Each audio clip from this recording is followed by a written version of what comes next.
tuning in to the online broadcast network, AFTERBUZZ TV. Over 20 million weekly downloads in over 150 countries, and your number one source for after-show entertainment.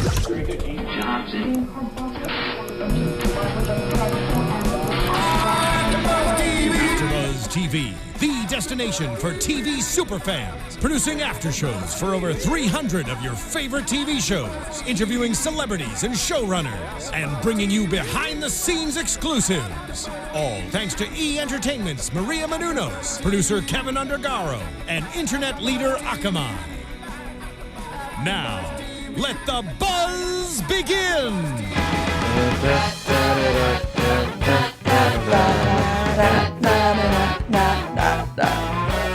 Welcome, AfterBuzzers, to, sadly, the first episode of the final season of the league. Is it the final season? Yes.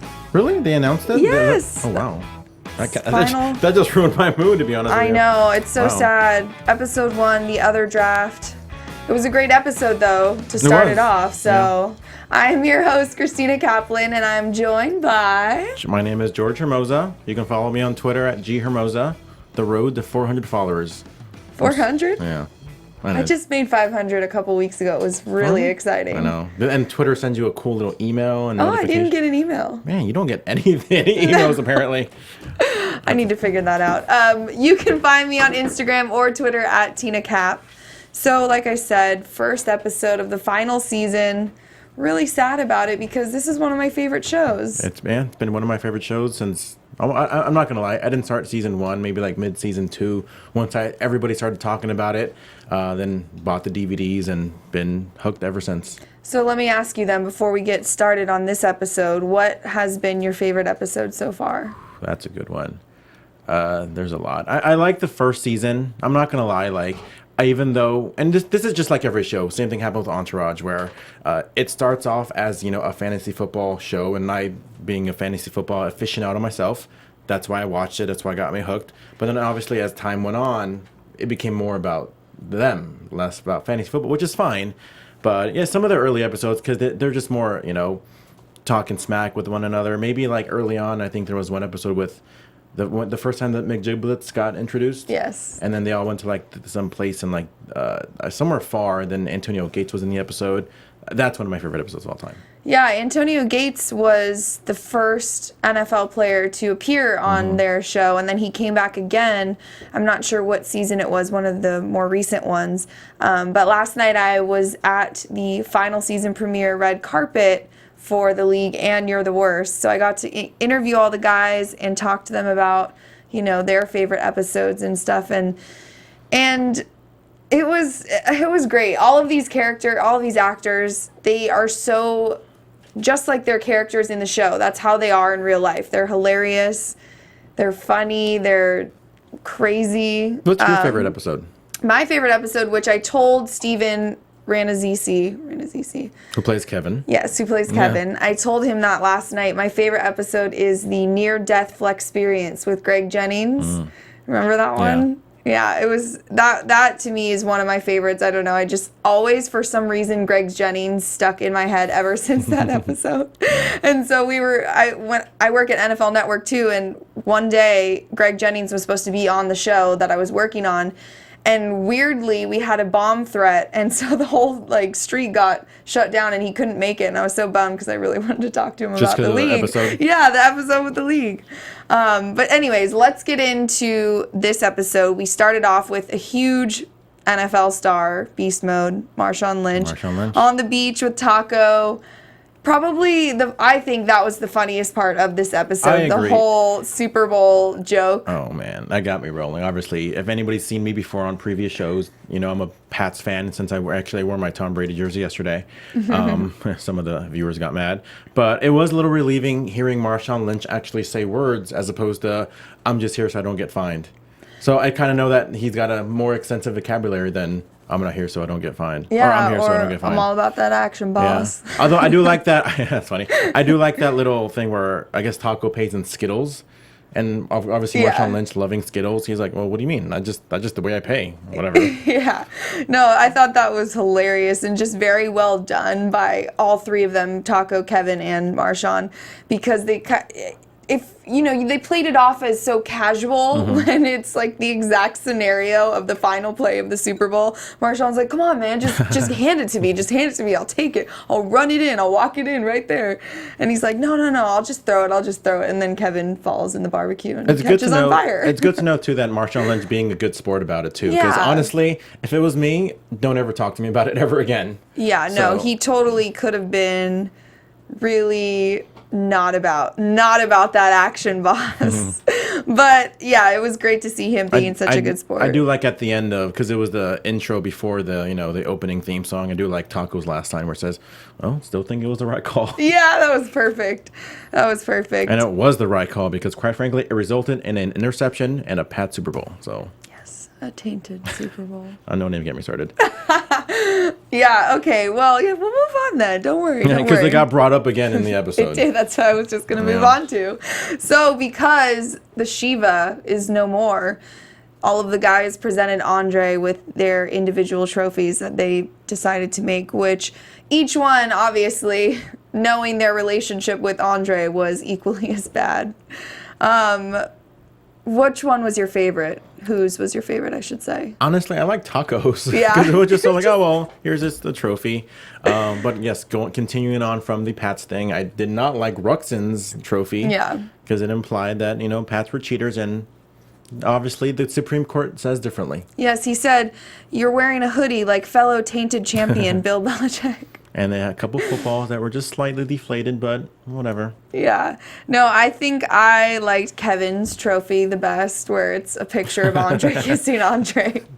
And sadly, Andre liked that picture too. I know. Well, it's funny because the episode and I read this on an article yesterday when I was getting ready for the red carpet, the episode where Andre dressed up as a woman, and he actually took a selfie and posted it on his Instagram, and I think it was, I don't know if it was his girlfriend or friend, somebody in Paul Shear's actual life was like, oh, who is that girl? She's really hot. And he was like, that was like the highlight for him, really? Because he could play a hot girl apparently, which I thought was funny. I do like before that, I think once it kind of got after that, just to kind of keep busy, I think they were watching soccer because they were like in a fantasy soccer league. Yes. Just to like, and I'm only into fantasy football. Are you into fantasy football at all? Yes. Really? I'm in 2 leagues. I'm in 2 leagues as well. Yes. One of my teams sucks, but one of my leagues is an 8-team league, so I have just an insane team. They're both 12 teams, and like I said, I'll show you my lineup, and they suck. Aww. But I hate having the second pick.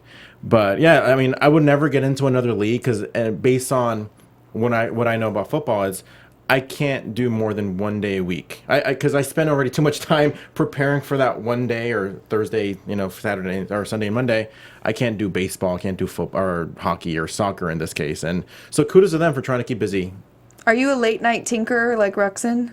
I'm more of a 9:59 a.m. tinker. Yeah.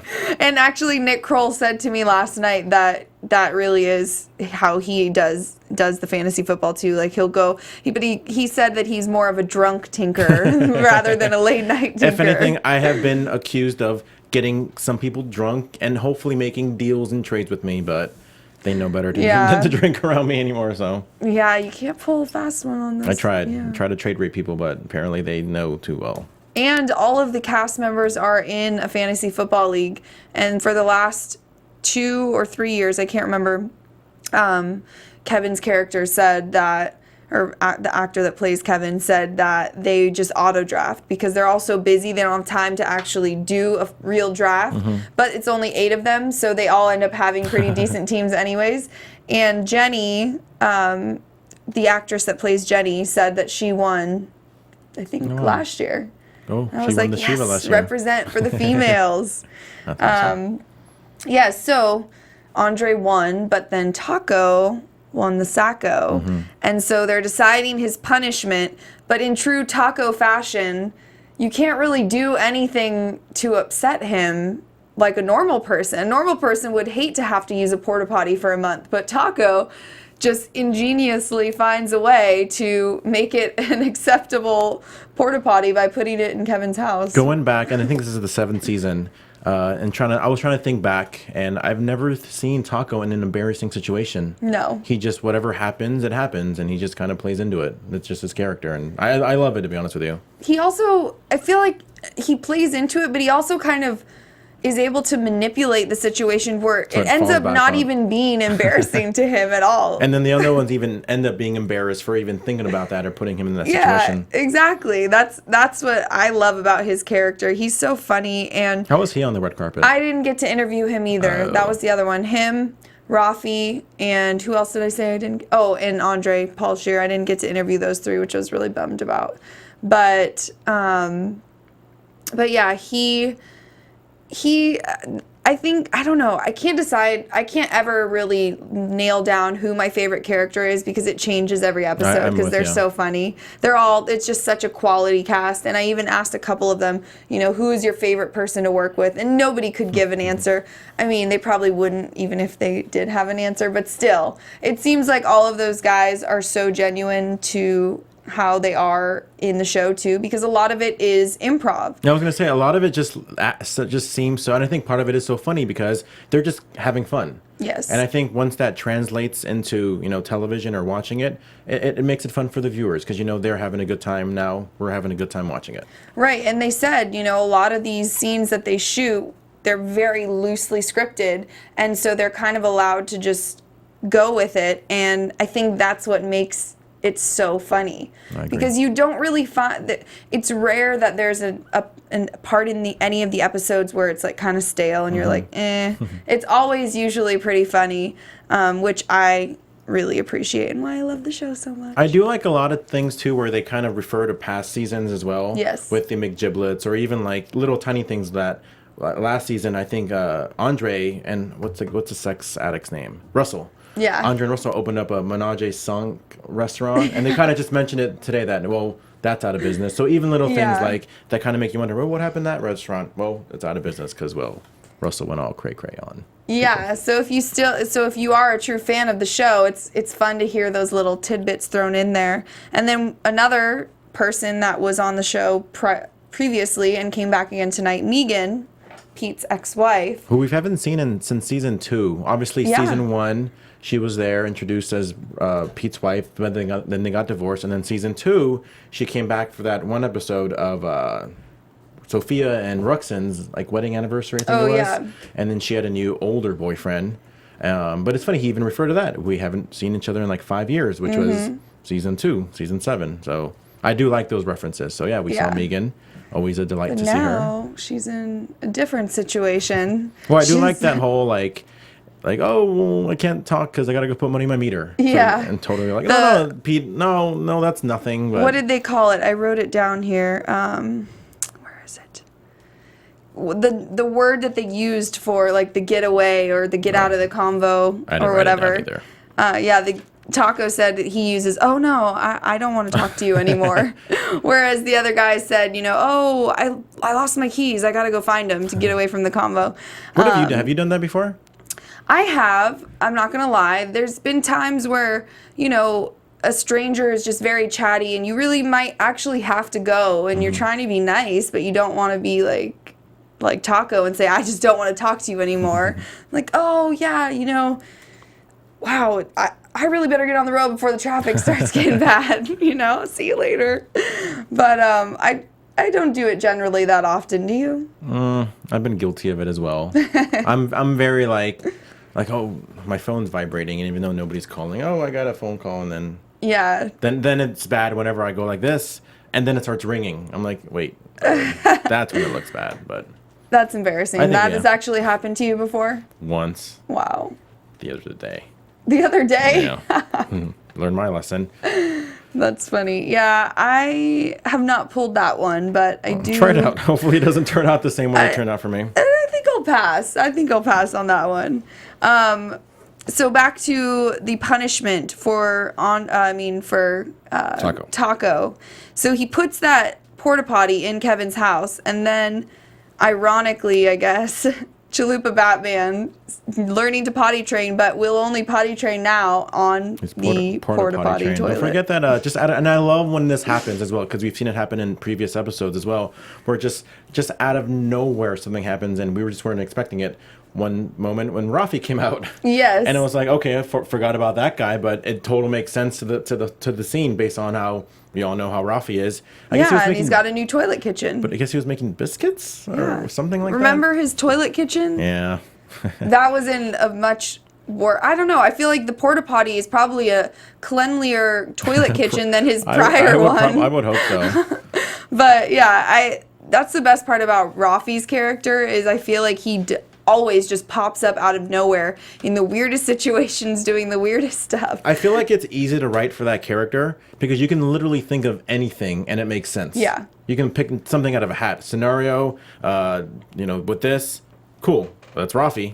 Well, the Rafi and Dirty Randy episode where it was just the two of them, that whole episode was so crazy. I really hope that at some point Dirty Randy comes back. I love Seth Rogen in general, but just him, and you can tell even with him, he's just having fun out there. And that's an easy way to tell improv, where they just say the most randomest things. They just go back and forth. Those two work well together. Yeah, I'd like to see them in like a movie or something. They are a good complement to each other, and they're both equally weird in the way that they deliver their comedy, at least for the show. But they're also very different. So yeah, I loved that episode. I mean, it was definitely way different than than pretty much all of the other episodes of The League. And I think that's just because it's centered around Rafi the whole entire episode. So we got a little peek inside his I'm sure we'll crazy see him. life. I'm sure we'll see more random Rafi moments in the next few episodes. Definitely. So Jenny wins the chance to announce the third round pick at the draft, and she is so excited. Be like a dream come true. If that was your wife and she won and wouldn't give it to you for your birthday, how would you feel? It's over. Really? It is over. Oh, no, depends. It depends on the team. Like if it's a Pats thing, and I know she's not a fan, then it would make me mad. But if I know that she's much of a fan as I am, then maybe I won't be mad. Yeah. But I don't know. We'll see. See, for me, I mean, I guess it would be cool to announce the name, but I don't know. I'd probably give it to my husband if it was his birthday. Yeah, like, that's true. I don't know. Maybe I'm too nice. I mean, I'm hoping that at some point it does come to LA, because I know they were always in New York every week or every year. And I know they went to Chicago. I think they're going to be in Chicago again this year. I have my fingers crossed for Los Angeles. I don't think LA has a big enough... You don't think they do an LA Live? No, that's not big enough. Like Staples Center, you mean? Or Staples Center? I don't know if that's big enough. Or, I mean, it was always at Radio City Music Hall in New York, but how much does that fit? I don't know. That's a good question. I mean, I'm sure it's equivalent to Nokia or Club Nokia or LA Live or whatever. No, Club Nokia is small. Staples Center. Oh, we'll see. Would be my guess, or maybe like the Coliseum or something. Plus, it would make sense too. Where like, I assume NFL Network is based here. Yeah. Right? So, well, we have a location in New York and Culver City. Okay. So. Yeah. Okay, still keeping my finger. I mean, I watch it every single year. I literally get a group of friends, whether we go to like a restaurant or a bar, or this year we actually just hung out at my friend's house, and every single is Thursday, just a random Thursday, just every year. And we all say the same thing. When is it going to be in Los Angeles? Yeah, I mean, maybe if we get a team, it'll happen. But hopefully. Speaking of getting your friends together, you should get your friends together for this coming Monday, September 14th. Remember that dance battle casting that we were telling you about a few months ago? It all started with Maria Menounos and Derek and Julianne Hough. And now the show is actually happening. Dance Battle America is airing on ABC on Monday, September 14th. So 2 years ago is when it started, and finally we get this show. It's going to be so much fun. 8 families have been chosen to come to LA and battle. So it's sure to be entertaining. And like I said, get your friends together. ABC, Monday, September 14th, 10 p.m. I'm a phenomenal dancer. Are you? I am. I really, really am. You think you could compete in Dance Battle America? I think I can compete, but I just feel bad for everyone else that can't compete. Yeah. I'm a pretty good dancer. I actually, it's not really dancing, but I took a pure bar class, which is supposed to be like similar to ballet. And yeah, it was very interesting. The woman thought I did a really good job, which was nice, but I felt awkward kicking my leg and, holding a weight in the other arm. Is that dancing? Well, it's supposed to be. It's like ballet, It's apparently. supposed to be a combination of a workout and ballet, but no, I don't think it's something moves you would take out on the dance floor necessarily. Mm-hmm. But anyways, let's get back on track to the league, which we're supposed to be talking about here. Like I said, Jenny did not want to give up her pick to Kevin. So Pete, being the nice, lovely friend that he is, the bromance that he and Kevin have, he gave Taco another punishment to go on stage in his McGiblets outfit and take the pick away from Jenny. I mean, do you think that was mean as a husband to sit there and watch and like kind of laugh and be happy about that? I think it was a little mean. And especially going back to previous seasons, is a lot of times it looked like Jenny's a bigger fan than Kevin anyways. Yeah. So now that I think about it, like, no, Jenny, I don't feel bad for Jenny not giving it to Kevin. Because if anything, even in the first season, Jenny ran Kevin's team. That's how much he knows about football and how much he loves football. So the right person got the pick. But yeah, so I do think it was kind of messed up that Kevin had to ruin that. Mostly Pete, but Kevin, I'm sure, was very happy with whatever just happened. Yes, he was. You could tell by the smile on his face. Until, I guess, she fell off stage. Then he looked a little concerned. Yeah. Yeah. But I do like the fact that, well, actually, we should go back to, I guess, Pete finding out about Andre. Yes, I was just going to bring that up because not only did we have Beast Mode on the episode, we had Honey Badger and Calais Campbell, both from the Arizona Cardinals. Yeah, I thought that it's funny because some of these football players, they're not the best actors. Calais did a pretty good job. Honey Badger was a little stiff. But, yeah, so they're all in the VIP area and talking about Andre wants to get an autograph from both of them. Finds out that it's for his girlfriend. They think it's a joke. Pete grabs his phone to take a picture, and bam, sees Megan's text. How would you feel if one of your so-called best friends was dating your ex-wife? See, that's tough because, that's a tough one. Yeah. I don't. That really is a tough one. I can't even think about that. I feel like that's kind of an off-limits type situation. I agree it's an off-limits, but, like, without getting too personal, like, for one thing, one of my exes already moved away. Not that I caused her to move away. I hope not. God forbid, I hope not. But, I don't know. I guess it is a little bit weird. I think it'd be more weird. I wouldn't be upset about it because, obviously, we're broken up for a reason. So if one of my friends want to do it, that's fine. But I do agree with Pete in the fact that I would be more upset at the fact that she called Andre for Fantasy Football League. Yes. And it's not like, I don't think they ended on bad terms, so why not call, your ex-husband, for so I think that was, he even said it, he was more upset about that whole thing. Yeah, no, I agree. And Andre, of course, had to throw in that little jab, well, I am the champ. And then that's what really set Pete off, and everyone walked away because they knew it was about to go down, which I thought was pretty funny. But what would you do, though, if one of your exes and then one of your best friends? I mean, I would be livid. Really? Yeah, that's messed up, especially if you were married. Like, that's to another level. Yeah. But, yeah, hopefully that doesn't happen. Man, Andre's like, he's got a lot of game, though. He hooked up with Shiva. He acts like he has a lot of, I don't know. I don't know what it is with him. He is charming, though. But I think in some ways. Charming. Like, I don't know. I mean, no, just because it's like he tries so hard and he fails. True. At, like, especially the humor and the dressing. Not salad dressing, but the way he dresses for all the people that are listening. But yeah, he tries, and then I don't know. It does kind of come off as a little charming at times, and maybe that's why the girls love him. I don't know. And he is a very good cook, from what I can remember from past series or seasons. And that, you can't turn down a good cook as a girl. That's true. I mean, I do. If a guy's a cook, it just raises that level. That kind of says a lot about me whenever I bring cupcakes and cookies to this place. Yes, except you don't cook them or bake them. Well, I know that, but I'm saying that's them. yeah. So you're almost there. I'm almost there.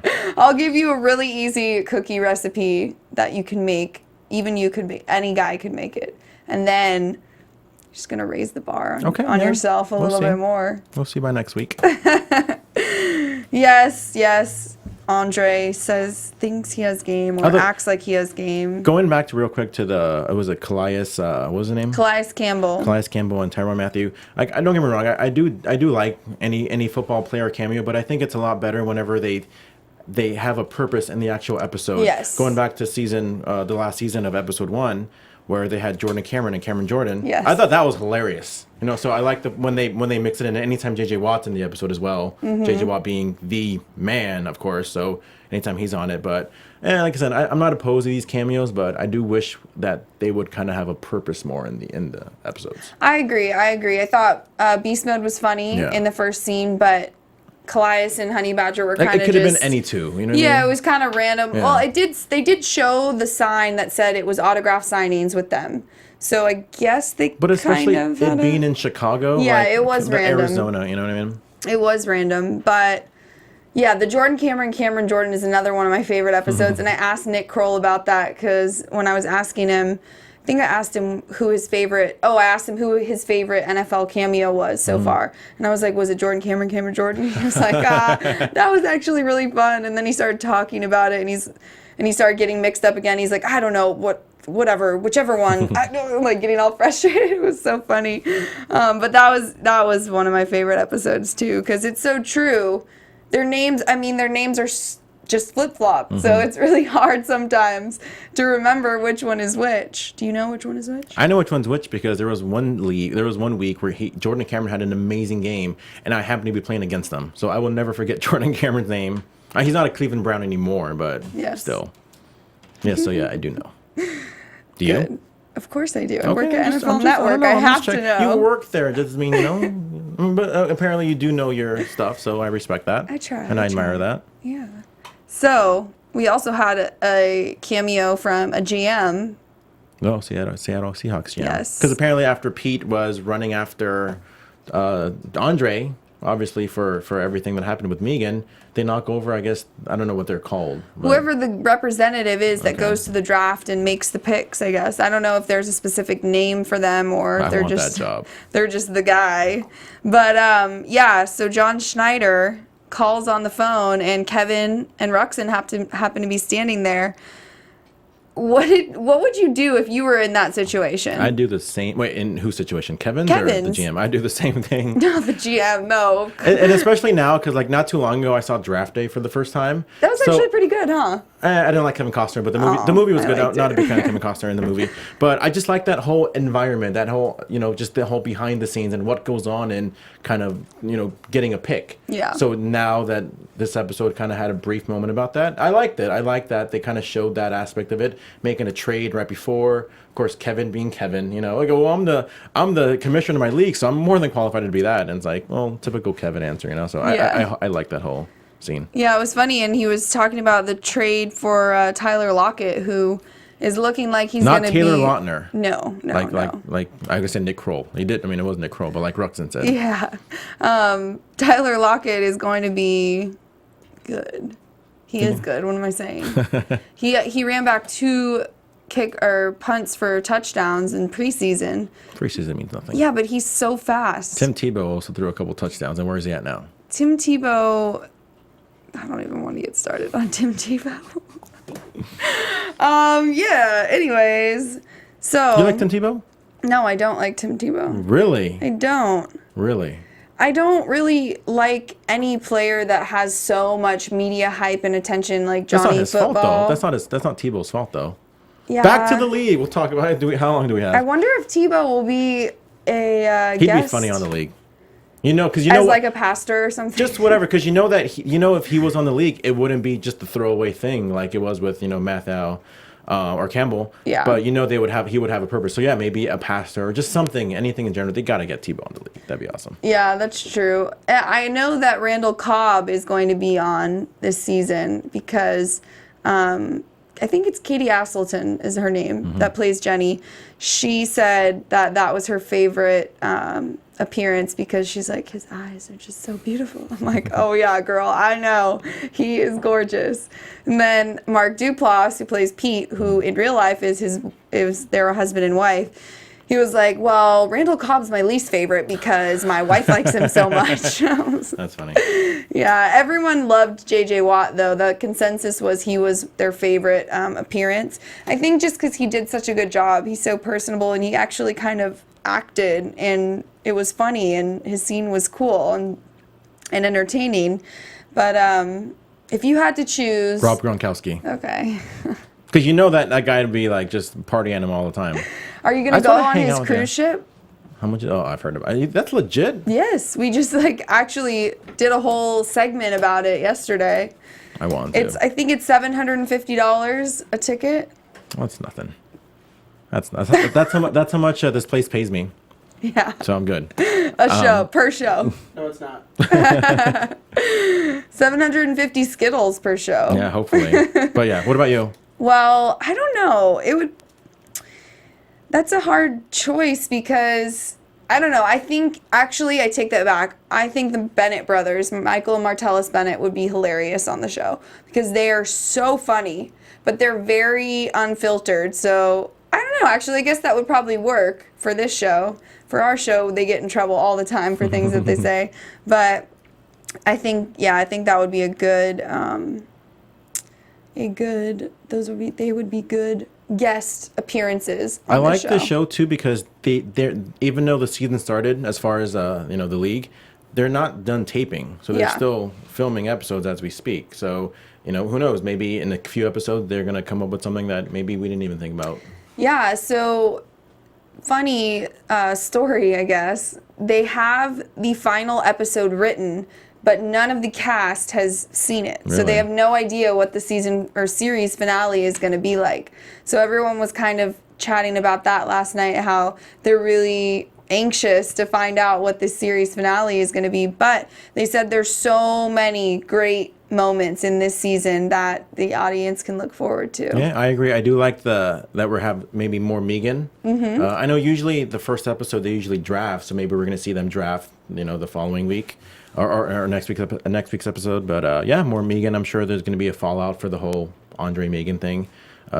Maybe they're going to try to, and I'm kind of curious too, as far as are they going to find something embarrassing that Taco can do? I know. I wonder. It's like a challenge. Is it possible? I don't know. Based on today's episode, probably not. So I hope they follow up with that. And I know a lot of past episodes, they just kind of dropped that specific storyline forever. So I'm hoping that they kind of follow through with this season. So we'll see. Yeah, another actress that's going to be on the show, which I'm not sure what capacity, if she's going to be someone's girlfriend or what, is Arielle Kebbel, who I know who that is. She's on Ballers right now. She was on John Tucker Must Die. Yes, she was. That's what you know her from? Yeah, that's where I know her from. John Tucker That's Must Die. great. Well, yes, she was there last night too, and so her character Libby, I'm not sure when she'll be introduced, or like I said, I don't know to what capacity, but that'll be another fun addition to the cast because she's great and she's so beautiful. So I think I'm excited to see how she fits in and who she'll be with. I have a feeling. Pete. Yeah, I was gonna say I have a feeling it'll be Pete's girlfriend. Pete always has random girlfriends. He does, and they're always usually really hot. I did ask Nick Kroll last night what it was like working with Nadine Velasquez, who plays Sophia, his wife, because I think she's gorgeous. He's like, well, it was kind of cool to be able to pretend like she actually would sleep with me, which I thought was pretty funny. But she wasn't there, but everyone else, for the most part, was there to represent. And it was 90 degrees out, and everyone was like dripping sweat. But it was fun, and everyone was excited for the last season, but sad too. Yeah. I didn't even know it was the last season until you told me, so I know. I'm a little upset. I know. Thanks for ruining my day. Well, I'm sorry.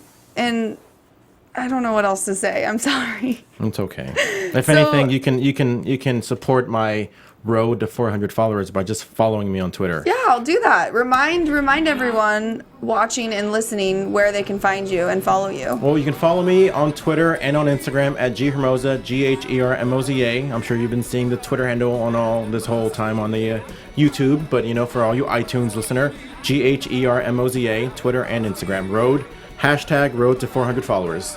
And you can find me on Twitter or Instagram at Tina Cap. I'm past 400, so don't worry. And we'll see you next week. Jealous. From executive producers Maria Menounos, Kevin Undergaro, Phil Svitek, and the entire AfterBuzz TV staff, we would like to thank you for listening to the AfterBuzz TV network. To watch or listen to other after shows and post comments or questions, be sure to visit AfterBuzzTV.com. I'm Sir Richard Wentworth, and this has been a presentation of AfterBuzz TV. Buzz you later. The views expressed herein are those of the hosts only and do not necessarily reflect the views of AfterBuzz TV or its owners or principals.